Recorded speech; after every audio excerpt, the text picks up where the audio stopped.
Bienvenidos al programa Consumo e Inversión. Durante la próxima media hora, quien les habla, Alexis Cruz y Raúl Hernández. Vamos a estar conversando con nuestro invitado, el economista Ilvin Mendoza, quien es coordinador del Observatorio de la Zona Fronteriza en el Ministerio de Economía, Planificación y Desarrollo. Bienvenido, Ilvin. Gracias, Alexis. Gracias, Raúl. Gracias por acompañarnos, Ilvin. Ilvin, ustedes hicieron un estudio de estimaciones provinciales del índice de capital humano en la República Dominicana que dieron a conocer. Usualmente la gente puede confundir entre un índice de capital humano con el índice de desarrollo humano. Entonces, nos gustaría que tú nos explicaras qué es el índice de capital humano y por qué es relevante. Gracias, Alexis. Primero quisiera dar las gracias por la invitación a este programa para tener la oportunidad de conversar sobre los resultados de estas estimaciones trabajadas en conjunto con José Gabriel Escarramán en el marco de todo el proceso de elaboración de la Estrategia de Desarrollo de la Zona Fronteriza publicada en el Ministerio de Economía, Planificación y Desarrollo. Fíjate, el índice de capital humano es un indicador cuya metodología fue diseñada por el Banco Mundial que trata de estimar cuál sería el potencial de desarrollo productivo de un individuo que nace y se cría durante 18 años en un territorio considerando las condiciones de salud, educación y supervivencia prevalentes en dicho territorio. Se trata de condensar uno de los componentes más importantes para explicar diferencias de renta entre países, que es el capital humano. Para mí es muy interesante porque también permite visibilizar trayectorias, y son trayectorias que son diferentes dependiendo del lugar donde la persona nace, o sea, lo cual no es una decisión de la propia persona, pero que traza desventajas o ventajas dependiendo de dónde naciste, y eso es importante. O sea, nos quiere decir que existen personas que pues, ya por el simple hecho de haber nacido en un territorio particular, tienen una posibilidad de desarrollo de potencial marcada, implícita. Y eso es importante visibilizarlo porque trae sobre la mesa esas discusiones sobre quizá nivelar o aventajar ese tipo de disparidades. Es muy bueno. ¿Y cómo resultó el valor calculado del índice para Dominicana y cómo esto nos pone en comparación con la región y el mundo? Bueno, bajo la medición original, la República Dominicana tiene un índice de capital humano de 0.5068. El índice se mide en un rango de 0 a 1, donde el 1 implica, pues, bueno, que un individuo que nace y se cría en un territorio particular puede desarrollar todo su potencial posible. En el caso de la República Dominicana nos referimos a que se puede desarrollar hasta la mitad del potencial productivo. Eso ya en principio es un resultado importante, o sea, para el país, que muestra que existe una brecha importante de acumulación de capital humano.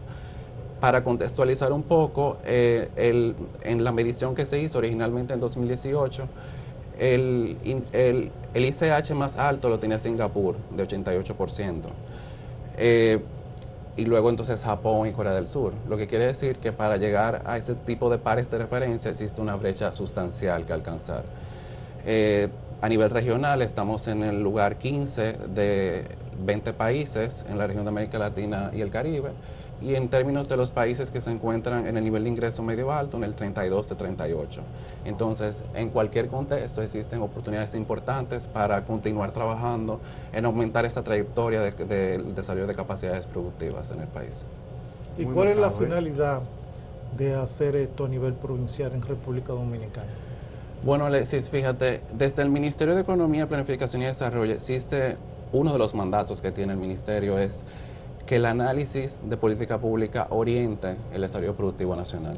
Pero entonces orientar el desarrollo productivo nacional pasa por pensar profundamente sobre las oportunidades de transformación tecnológica que tiene el país.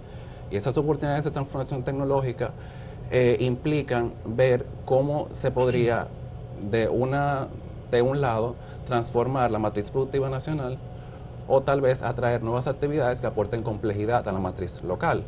En cualquiera de los casos, el stock de capital humano disponible que se pueda vincular a esos procesos es necesario, es una condición necesaria para que esas actividades se den. Y por eso viene este análisis. Nosotros quisimos ver cómo se visibilizaban estas diferencias territoriales en términos de capital humano que pudieran informar no solo disparidades, sino también oportunidades para nivelar el terreno en relación a provincias que implícitamente se entienden que son la referencia en términos nacionales sobre las oportunidades disponibles, como por ejemplo es el Instituto Nacional en la provincia de Santo Domingo.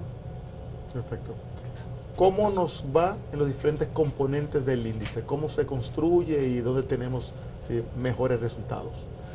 Bueno, el índice se construye tomando en consideración tres dimensiones, una dimensión de supervivencia, otra de salud y otra de educación. La dimensión de supervivencia trata de estimar la probabilidad de que un niño sobreviva antes de los 5 años. ¿Y por qué la mortalidad, la supervivencia en la niñez es importante? Porque concentra la mayor parte de las intervenciones de salud pública que son sustanciales para el desarrollo de un individuo. Y asimismo, en la dimensión de salud se trata la supervivencia en la adultez, porque no solamente se trata de sobrevivir luego de los 5 años, sino que tu capacidad productiva sea total durante todos tus años de productividad. Y luego entonces se estima también la dimensión de educación, que trata de contabilizar cómo la persona puede adquirir una cantidad sustancial de conocimientos base que le permite entonces desarrollar una vida productiva plena en asociación a esa capacidad cognitiva plena que se mide en la dimensión de salud y de educación. Entonces, en ese sentido, si uno mira las estimaciones que hicimos, tomando en consideración las modificaciones para aplicarlo a nivel provincial, pues entonces los hallazgos son muy interesantes. Al contrario de lo que quizás implícitamente uno pensaría, el país ha dado muchos avances importantes en términos de lo que se mide en la dimensión de supervivencia y de salud. Si uno toma en consideración indicadores como el retraso en el crecimiento, como la mortalidad en la niñez, como la mortalidad en la población adulta, como la desnutrición crónica, todos estos indicadores vistos en serie han mejorado sustancialmente. Y eso se traduce entonces en que la medición del índice para estas dos dimensiones particulares sea muy cercano a la unidad. Nuestras estimaciones nos permitieron dar una estimación de una proporción de niños, por ejemplo, sin retraso en el crecimiento del 94%, lo cual es sustancialmente alto. De igual manera, una tasa de supervivencia en la población adulta del 89.9% y en la niñez del 97%. Lo que quiere decir que quizá las disparidades territoriales para la acumulación de capital humano no están ahí, sino que están, y como se ve en el índice, en la dimensión educación, que es donde se encuentra la mayor variabilidad entre las provincias. Perdón. Bueno. ¿Y cuáles serían las provincias que están mejor evaluadas? ¿Cuáles serían las que están en el peor lugar del índice? ¿Y a qué se deben esas diferencias? ¿Qué corresponden? ¿Qué explicarían las diferencias? Bueno, los ajustes metodológicos para la aplicación provincial nos permitieron ver en un promedio el índice de capital humano en 51.7%, que si recordamos, la medición original se estimaba el índice en 50.68, muy similar. La variedad entre provincias, entre el punto máximo, que es Instituto Nacional, de 58% de ICH, y Pedernales, de 46%, da una variabilidad de alrededor del 25%. Entonces, los resultados en los extremos son muy cercanos a lo que uno esperaría. Un Distrito Nacional, que es como la referencia provincial sobre las oportunidades, sobre los mejores indicadores de salud, de educación. Y entonces, Pedernales, y junto con Pedernales, varias provincias fronterizas, cuyo ICH o cuya trayectoria posible de acumulación de capital humano es menos de la mitad en relación a un niño teórico que pueda tener todo el capital humano posible. ¿Y la diferencia se estarían explicando solo por educación? La mayor parte de la diferencia sí. O sea, cuando uno analiza la dimensión educativa concentra dos tipos de indicadores. Hay un indicador que es la escolaridad esperada y otro indicador que es la escolaridad efectiva. Entonces, ahí se dan dos dinámicas que son muy conocidas quizás para las personas que tratan cotidianamente la realidad del sistema educativo dominicano. Cuando uno ve la escolaridad esperada, que lo que trata de medir es cuántos son los años que dura un niño asistiendo a la escuela, de 14 años, son 6 años de primaria, 6 años de secundaria y 2 años de preprimario. Y cuando uno contrasta eso con lo que se traduce en conocimiento de esa asistencia escolar, ahí se produce una variabilidad sustancial. El país, en lo que se refiere a la escolaridad esperada, ha avanzado bastante. O sea, la escolaridad promedio esperada del país es 12.1 años de 14 años, o sea, lo cual es importante. Se ha logrado mucho en hacer que la gente asista a la escuela, quizás por los incentivos a la asistencia, quizás por la jornada extendida. Donde la situación se recrudece un poco es cuando uno controla por el aprendizaje. Y esto es lo que demuestra como la efectividad quizá del sistema. Se hace en todos los países, o sea, el uso de pruebas estandarizadas para tratar de medirse el conocimiento se asocia a los años de escolaridad. Y en el país ese ajuste, que en nuestro caso se realiza utilizando la evaluación diagnóstica para tercero de secundaria, porque es el tramo etario que se evalúa, que más se corresponde a la medición del índice, nos dice que la escolaridad efectiva se promedia en 6.6 años de escolaridad de 14. Contextualizando esto. Vamos a hacer una pausa comercial. Sí. Y al retorno vamos a seguir abundando Sí, sobre el tema de educación porque va a estar bastante interesante. Amigos televidentes, vamos a una pausa comercial. Al regreso vamos a seguir conversando con Irving Mendoza, economista y coordinador del Observatorio de la Zona Fronteriza del Ministerio de Economía, Planificación y Desarrollo.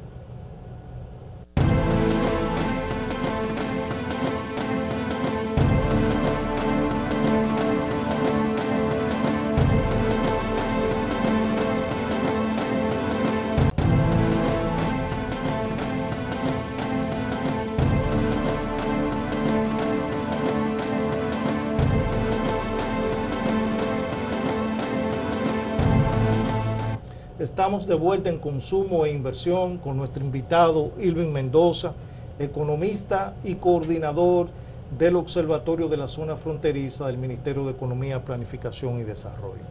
Irving, estamos profundizando el elemento que es más diferenciador en los resultados, que es el tema de la escolaridad y la educación como un todo. Y lo que estabas tocando era la diferencia entre la escolaridad efectiva y la escolaridad esperada. Si nos puedes entonces seguir profundizando en el tema. Sí, exacto. Para fines de determinar cómo será la trayectoria de un individuo durante su formación, o sea, a lo largo de sus 18 años en un mismo territorio, un aspecto importante es eso, la escolaridad. Porque necesitas dos aspectos para que una persona tenga una productividad plena. O sea, un aspecto tiene que ser que la persona esté sana y por eso se considera la salud y la supervivencia. Entonces, que la persona se encuentre en sus facultades plenas, y otra es que tenga el conocimiento necesario para poder desarrollar una vida productiva plena, y esa es la dimensión de escolaridad. Entonces, en escolaridad tenemos dos componentes, un componente que es la escolaridad esperada y otro que es la escolaridad efectiva. La escolaridad esperada no es más que la contabilización de esa matriculación constante del individuo en los diferentes niveles educativos. En este caso se va a contabilizar como 14 años formales de educación, de primaria, secundaria y de preprimario, que trata de visibilizar esa primera entrada en el sistema. O sea, el primer logro de una política educativa efectiva es lograr que la persona se siente en el aula y que permanezca sentado en ella. Y luego entonces, el segundo logro, y quizás es más importante, es que el conocimiento asociado a esos 14 años de estar sentado en el aula sean efectivos, o sea, que todo lo que se debió aprender sea aprendido en esos 14 años. ¿Y cómo entonces nosotros podemos determinar si eso se cumplió o no? Pues bueno, se realizan pruebas estandarizadas a lo largo de toda esta trayectoria educativa para tratar de hacer comparables no solamente resultados nacionales, sino también a nivel internacional. Existen diferentes pruebas, existe PISA, existe la prueba TIMSS, a nivel local no solamente tienen las pruebas nacionales, sino que también se tienen las evaluaciones diagnósticas. En el caso particular de la medición del índice, el índice a nivel internacional para el público dominicano utilizó la prueba PISA, ya que evalúa el conocimiento cuando el individuo tiene alrededor de 15 años de edad. Entonces ya a los 15 años ya la mayor parte del conocimiento se tuvo. Entonces, para hacer comparable el índice, se toma en consideración entonces la evaluación diagnóstica de tercero de secundaria, que es el tramo etario que también más se asocia a esa medición original de 15 años de edad. Los resultados asociados a la prueba diagnóstica por sí mismos son bastante llamativos porque visibilizan un conocimiento adquirido sustancialmente bajo a nivel país. Entonces, en este contexto, donde los resultados a nivel país son sustancialmente bajos, cuando uno incorpora eso en el índice, esa escolaridad promedio esperada del país, que promedia alrededor de 12.1 años de escolaridad de 14, que en principio está muy bien, se ajustan a 6.6 años de escolaridad efectiva en términos de conocimiento. Si hablamos de 6 años de escolaridad, o sea, en términos de conocimiento, estamos hablando de una escolaridad que se acerca en conocimiento de nivel primario, en promedio. Esto es alarmante porque entonces invita a la reflexión sobre reforzar las capacidades para que ese conocimiento se haga efectivo en el aula.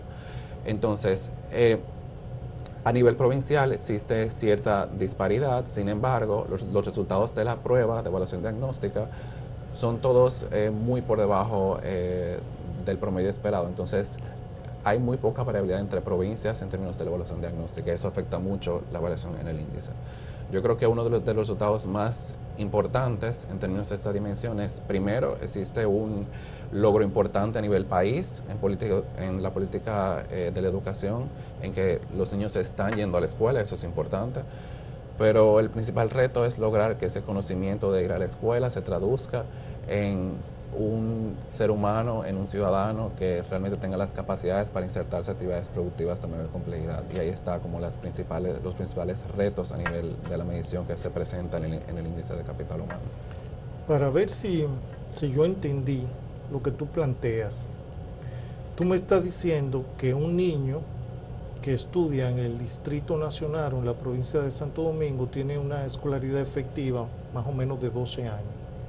Y si baja a la parte inferior, sería Pedernales, que mencionaste, la provincia, estaría con un conocimiento de 6 años de escolaridad. ¿Es correcto? Sí y no. En términos de escolaridad esperada, o sea, un niño en el Distrito Nacional, que de hecho tiene la mayor escolaridad, puede esperar durar, o sea, se espera que dure alrededor de 12 años de 14 asistiendo constantemente a la escuela. Okay. Sin embargo, cuando uno mide el conocimiento que tiene ese niño, en el caso del Distrito Nacional, que es el conocimiento adquirido más alto, se espera que todo lo que aprendió sea equivalente a haber durado 7.7 años en la escuela, para un promedio a nivel país de 6.6 años. En este contexto, Pedernales es la provincia de menor escolaridad efectiva, o sea, de menores conocimientos adquiridos a nivel provincial. O sea, menos de 6 todavía. Menos de 6. Entonces, lo anterior pone sobre la mesa quizás esas disparidades territoriales en la forma en que se asignan recursos a nivel educativo. Las provincias fronterizas se encuentran en una situación de desventaja implícita solamente por el hecho de haber nacido en una provincia fronteriza, y eso es a lo que trae colación el índice. Quizás solo el nacimiento en el distrito por sí solo ya es una posición de ventaja y quizás hay que intervenir para nivelar un poco el juego, porque asimismo eso permitiría una multiplicidad de oportunidades para la inversión privada que haría entonces que se diversificara a nivel territorial y permitiría que entonces la actividad económica no fuese tan concentrada en el Distrito Nacional. Mira, y vamos a ver, no sé si la evaluación en sí llega a esos detalles, pero se puede ver dónde se está generando ese rezago entre el tiempo de educación y la calidad del aprendizaje. ¿Es en la etapa inicial? ¿Es en secundaria? ¿O va pasando a lo largo de todo el trayecto de educación de un estudiante promedio? Bueno, el capital humano es acumulable por naturaleza. Entonces, el hecho de uno haber tomado la prueba del tercer nivel de secundaria no desestima que no haya un conocimiento anterior a ese nivel, sino que quizá el conocimiento de los niveles anteriores no es suficiente para ese punto particular del individuo. Entonces eso es lo que se trata de vislumbrar. Si uno toma en consideración que ese capital humano es acumulable, entonces asimismo las intervenciones deben de considerarse para todos los niveles anteriores. La literatura sobre capital humano te dice que los principales rendimientos marginales asociados a la escolaridad se encuentran precisamente en el nivel inicial. Eso ya es un llamamiento hacia la intervención al nivel de los INAIPI, o sea, profundizar no solamente la cobertura del sistema, sino también la capacidad de que el estímulo que se da ahí, el estímulo temprano, sea suficiente como para incentivar mayor conocimiento en el nivel primario y secundario.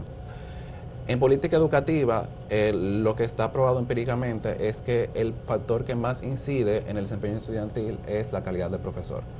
Entonces, en eso existe otra prueba, o sea, en particular, que te da hallazgos importantes a nivel provincial, que es evaluación de desempeño docente.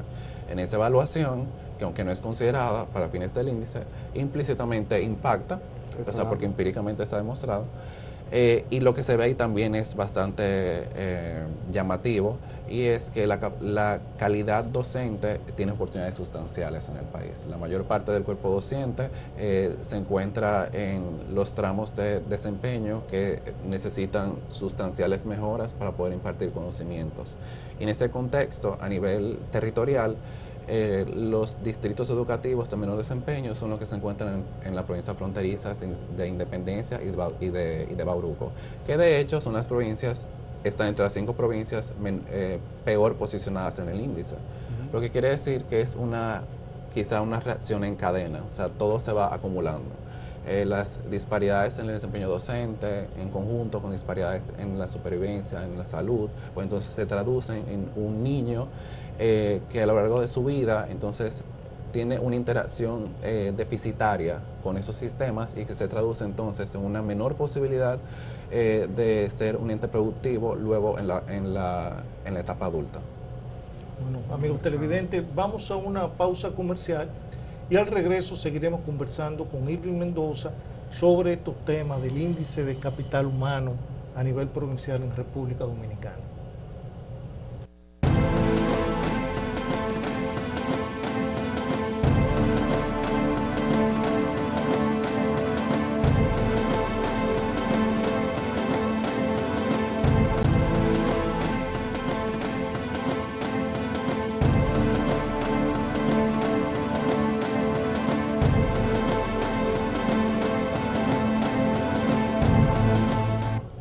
Estamos de regreso con Irving Mendoza Carrasco, nuestro invitado, que es el actual coordinador del Observatorio de la Zona Fronteriza del Ministerio de Economía, Planificación y Desarrollo. Gracias por acompañarnos y de verdad por la discusión tan entretenida que hemos tenido hasta el momento. Claro.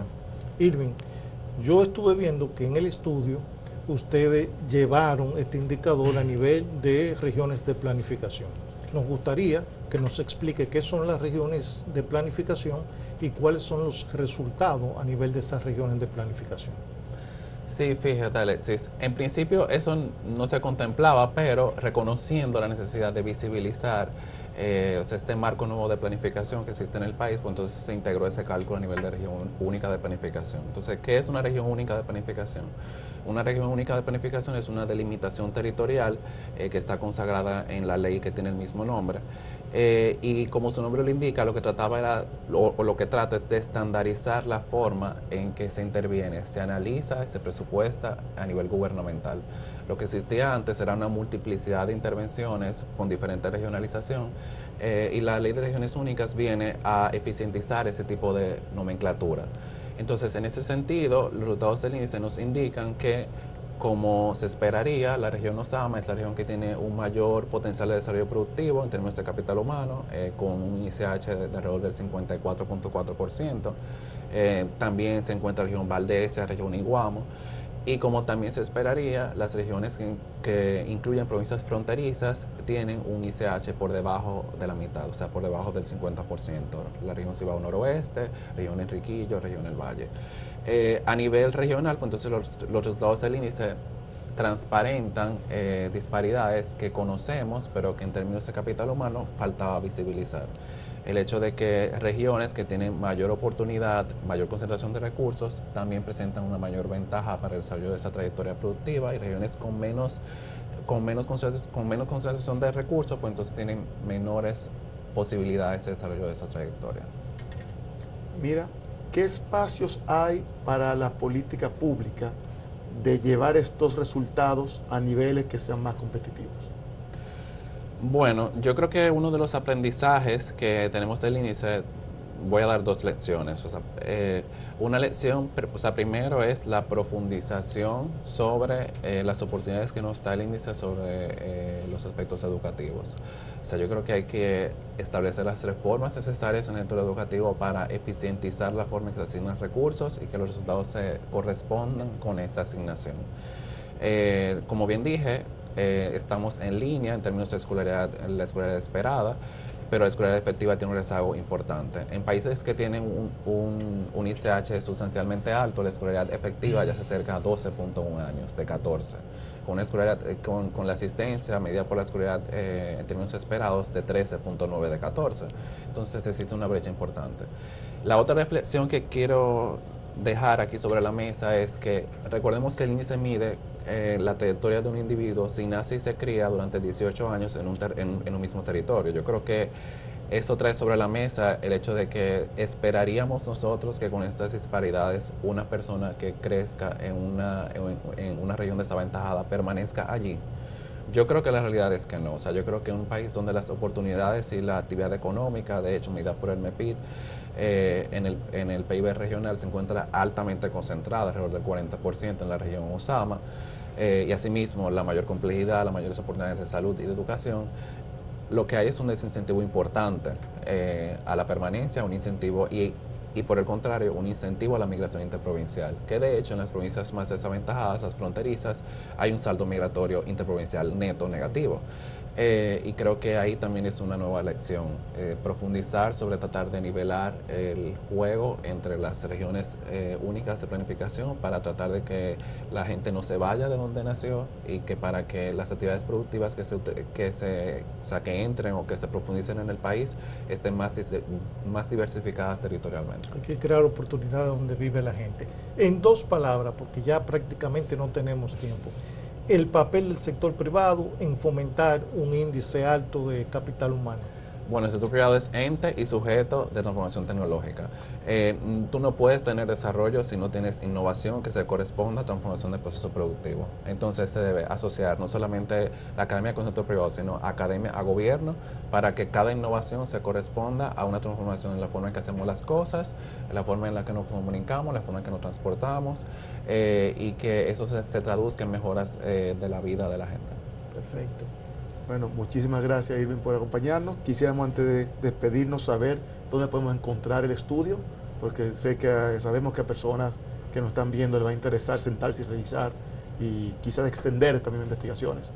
Claro, se encuentra disponible en la página del Ministerio de Economía, www.mepid.gov.do, en el apartado de publicaciones, y esperamos que todo el público se enriquezca de esta contribución que hicimos al análisis del capital humano en el país. Y que se repita en el tiempo, que la podamos ver con los otros también. Claro que sí. Las cosechas que vienen con nueva data. Irving, muchísimas gracias por estar con nosotros en Consumo e Inversión. Gracias a ustedes. Gracias por acompañarnos y te esperamos con puertas abiertas para ver nuevas versiones de este estudio en el futuro. Gracias, gracias. Amigos televidentes, nos veremos en una próxima entrega de Consumo e Inversión.